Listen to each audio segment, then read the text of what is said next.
responding to a simulated alert 3C at the approach end of runway 16. ARF-1 establishing an airport command.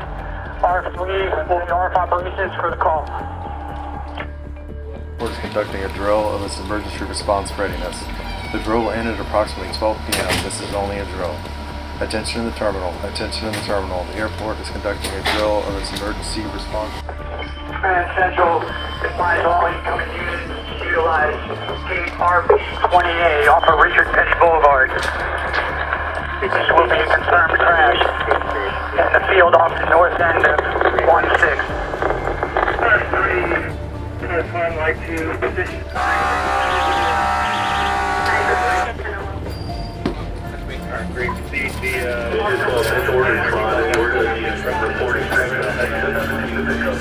The other two arm trucks will by over there.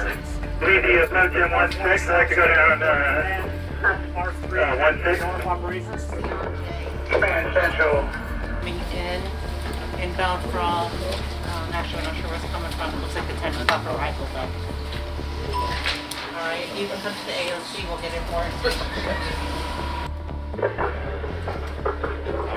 Command Central, water on fire. ARF-3, that's good, you can stop. Fire to the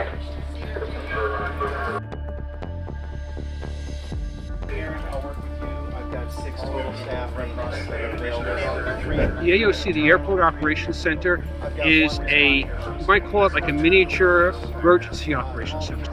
Typically during an event like this we're going to have, there'd be a lot of confusion on the radio and a lot of requests for information.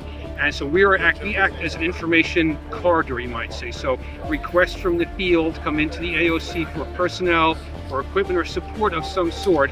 And our job is to fulfill that request efficiently and as quickly as possible and assist the folks out in the field. And also to keep airport leadership and county leadership informed of the incident and the progress of response to the incident. So we put in simulated requests to the Red Cross team, water field, and we also put in WebEOC requests simulated for Porta Johns for the field. Perfect. All right, and I'm waiting on Eddie to call back with any other needs. Okay.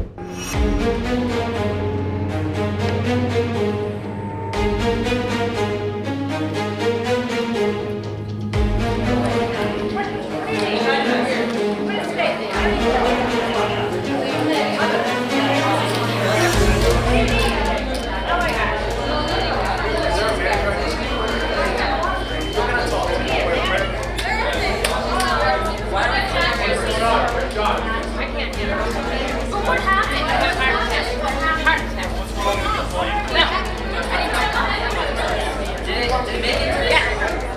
Wait, why did that happen? For like when you're on height.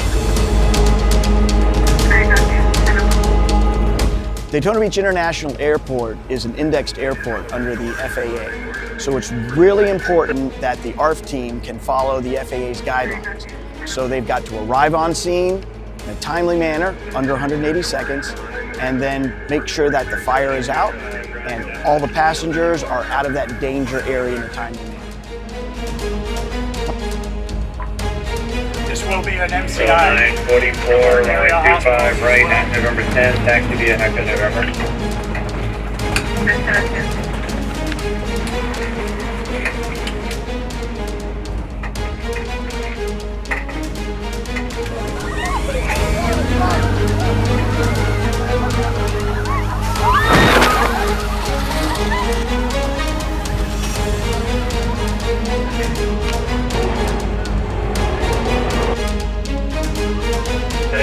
Wherever that was.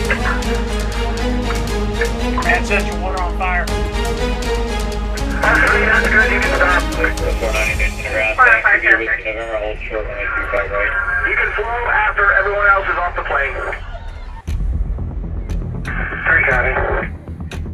3 Command Central, advise first incoming evac unit to establish a EMS branch for triaging. We have numerous patients walking about. The ARF team has 3 major objectives. The first one is for both ARF units to arrive on scene safely, flowing firefighting foam on the fuselage in less than 180 seconds. That's really big for us. Our next objective is to pull a hose line and, with the help of Daytona Beach Fire Department, make entry into the aircraft, put out small fires that we couldn't get from the outside, and of course rescue anybody that's still in the plane. And then our third objective, again working with Daytona Beach Fire Department, is to get all the passengers out of what we call the hot zone, that area in and around the aircraft that's dangerous, and get them to one spot that we call the casualty collection point. From there, they'll be handed over to emergency medical services for triage, treatment, and transport.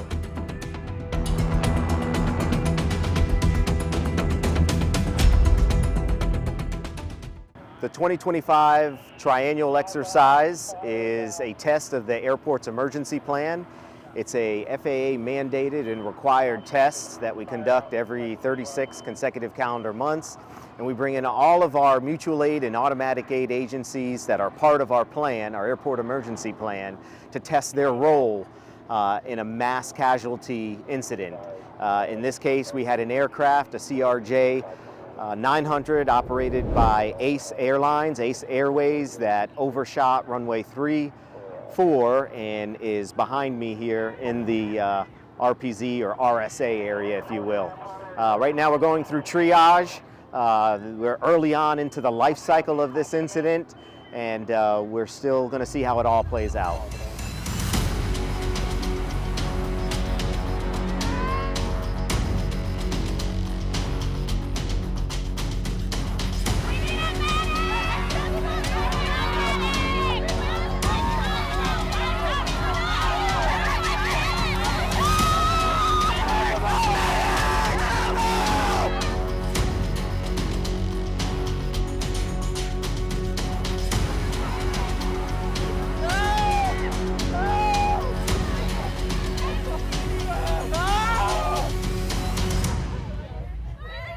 The objectives that the Emergency Management Division has for this training exercise being held here at Daytona International Airport is to, again, integrate ourselves better into the day-to-day and the emergency operations conducted here at the airport in the event of an incident.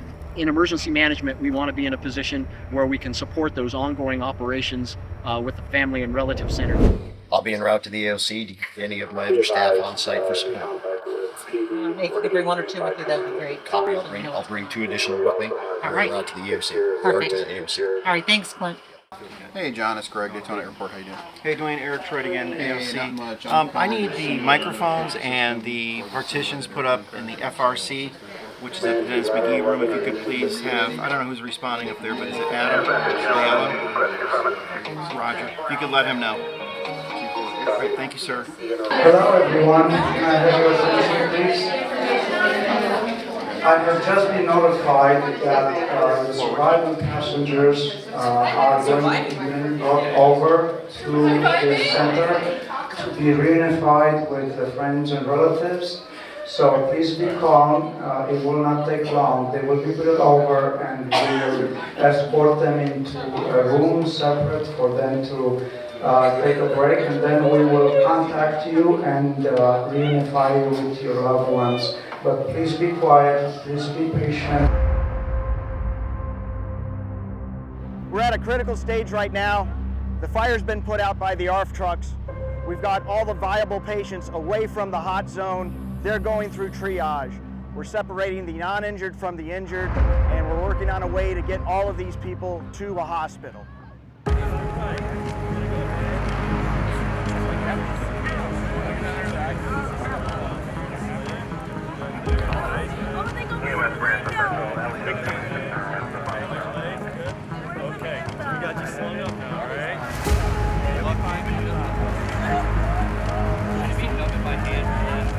Who hasn't been bandaged yet? I can't see it. Okay, everybody's been bandaged up. All bleeding stopped. All bleeding fine. Who hasn't been bandaged yet? Where is she? Bandaged up. You're gonna find her, okay? All bleeding control. What are you doing? Bruise, okay.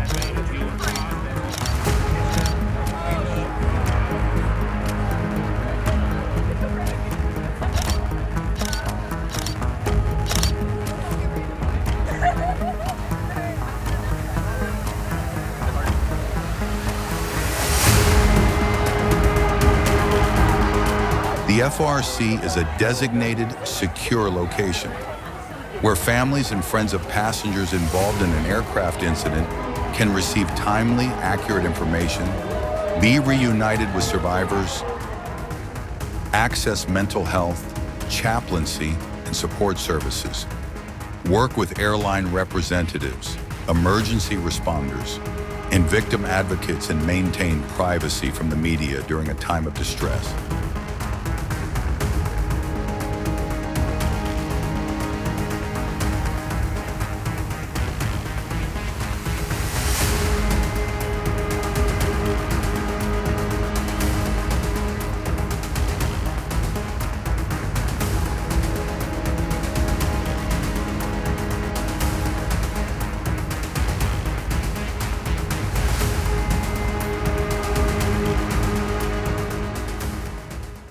The importance of the event is that this airport is central to our entire operation, and we need to be prepared just in case, God forbid, the worst happens. We want to be a strong partner for the community that has to reach out and respond to these kinds of emergencies. I feel like the Triennial went really well, especially for my group. We ran into some areas that we identified that we can improve upon, but these drills are designed to create points of failure so that we can see where we're weak so we can improve for next time. One of the things we identified specifically was to work on early assigning of our roles going into these kinds of exercises to make sure everybody understands their part, hopefully going in. We're going to work on that going forward.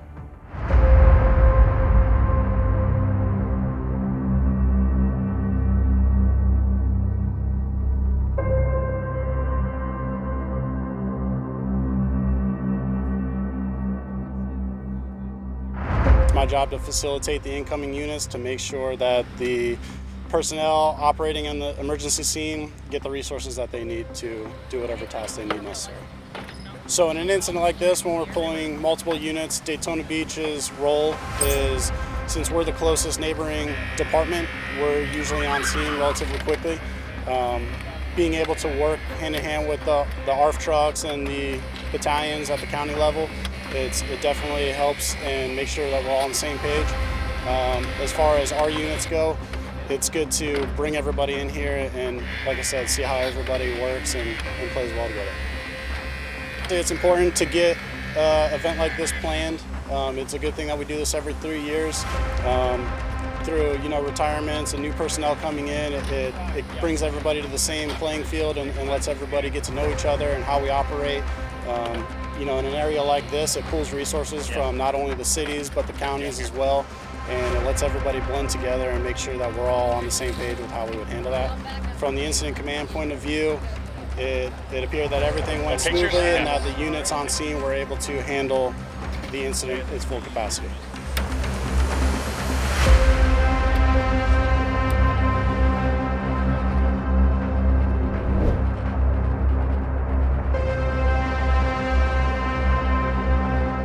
So far, the event's going really well. After we started getting enough law enforcement units on scene, I was able to join up with the firefighters, and we made a unified command so that we could start channeling our resources, pulling them together to make sure that the mission happened safely and securely.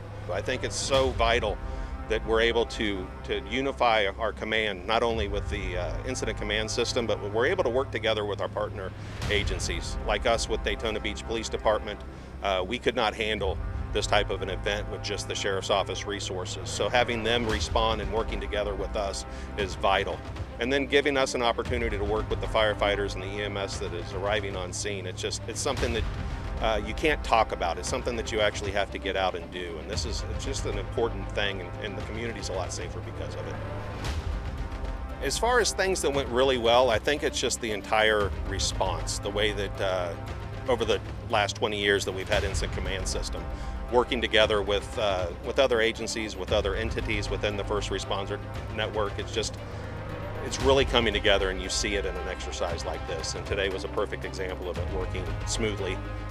And the value of the exercises are really for all participants in a major accident to interface with each other and find out what really needs to be done and what are the strengths and the weaknesses. In a major commercial airline accident, when we get on scene, the first thing we're going to do is we will work, of course, with the fire department, the medical examiner, and the FBI when there may be suspect of any terrorism acts. If there's not, then the NTSB will take the lead role on that and work with the company that is involved in the accident. We'll work with air traffic controls. We work with the fire department. We work with the manufacturers of the engine and the airframe. We would call the recovery company, and the insurance companies would look at getting the aircraft removed as quickly as possible after the on-site investigation is done. But it's just about all that relationships that we would be looking for. So far, the response from the fire department, the medical examiner was top notch. It was extremely rapid. I think being able to figure out how to deal with the patients at different levels of trauma, that's extremely important. But also the ability to look at any evidence that may give us a clue of what happened for the accident. So anything that's perishable, we'd want to look at right away. We'd also want to start working with the companies and start getting the maintenance logs and aircrew information as soon as we could. Gather any of that information for the ongoing investigation, and it usually can take up to 12 to 18 months to complete.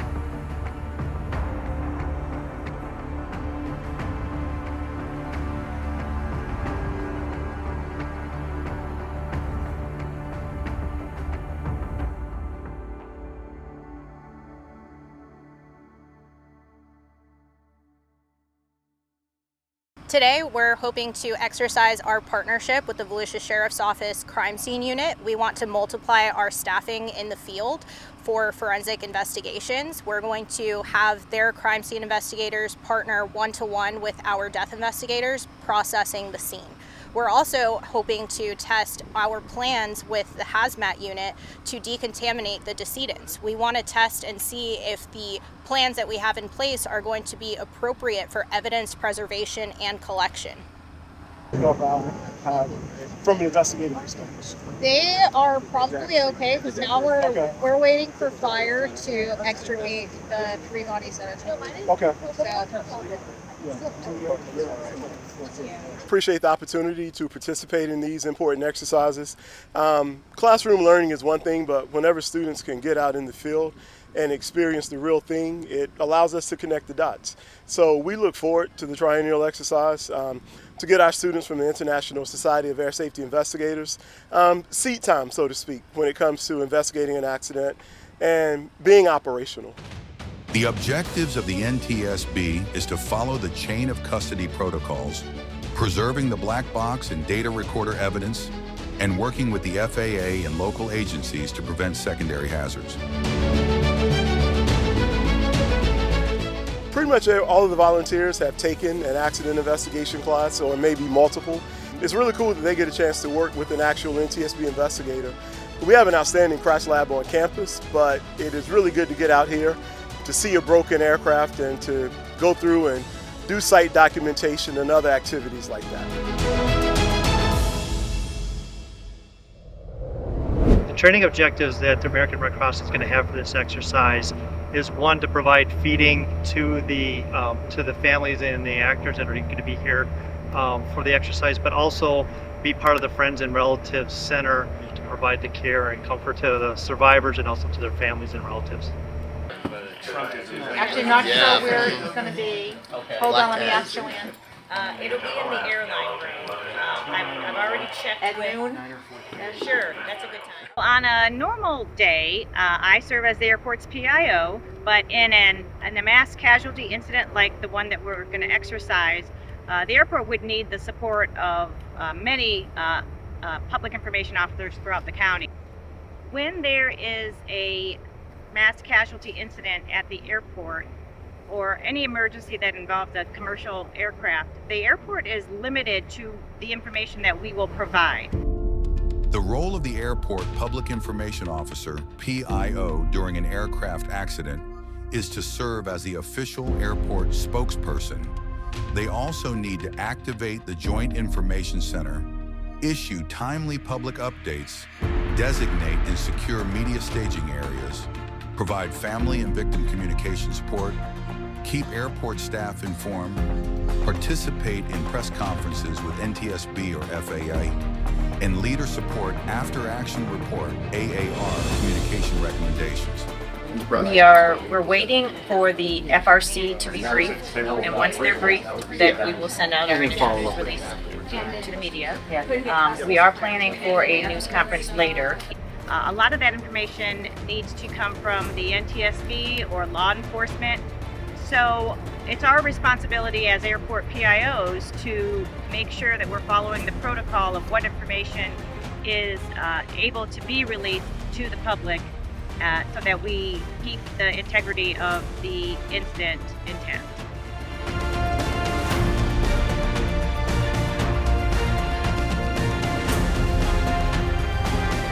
This is always an invaluable opportunity to bring students out to the field to get real-world experience. We had about 16 students, and I appointed Cheyenne, the investigator in charge, to manage the students' effort. I think coming from a student's perspective, this was a great opportunity for us to kind of come out into the field and really put everything that we're learning in classroom out to work. This was a great opportunity for us to really communicate with other departments that we would actually communicate with out in the fields. So really taking everything that our professor has taught us, putting it to work, this was a great experience. It was a great exercise. Having gone through the exercise, I'm thrilled to be able to know that we communicated so well with the main agencies that we would have to interact with in a scenario like this, to include NTSB, the FBI, the hazmat team, the fire department, the sheriff's office crime scene unit. All of those partners were in constant communication with each other, updating each other on new findings, what was going on scene, so that everybody could do their respective work in a timely manner. From this whole experience, we are more prepared for the real world scenario and what to expect when we have true evidence, true personal effects, actual decedents before us that need that decontamination, and that's a major win from this exercise. As far as things that we could improve on, I would love to see an exercise of actual timing. I know it's harder to have all the resources responding from their actual areas, and it costs a lot of money to bring in people on overtime, but I think responding and getting an actual time lapse of what this would look like would be really a good thing to see. My assigned role is ARF supervisor, but for the drill, I was one of the planners and one of the coordinators to put it together. During the drill, I was evaluating the emergency services that were happening inside that hot zone, in that danger area around the fuselage. For the ARF objectives, they went wonderful. Both ARF trucks arrived on scene, had their foam lines and foam screens placed perfectly within 180 seconds. Lieutenant Norm, who was the supervisor, was able to establish incident command and make sure all incoming units had the correct response and were headed to the right spot. Our second goal of making entry into the aircraft, that went well with the help of Daytona Beach Fire. They sent 2 3-man engine teams into the fuselage with an ARF member and a charged hose line. They simulated putting out a fire in there and rescuing one of the passengers. The last objective, to clear the hot zone of any passengers, went well. But of course, when it comes to injuries and injured people, that's the one area that we always want to increase time on. So if we were to do anything different, we would maybe try to focus on getting those passengers to that casualty collection point quicker. But all in all, the times we put down on paper were great. Very happy with them.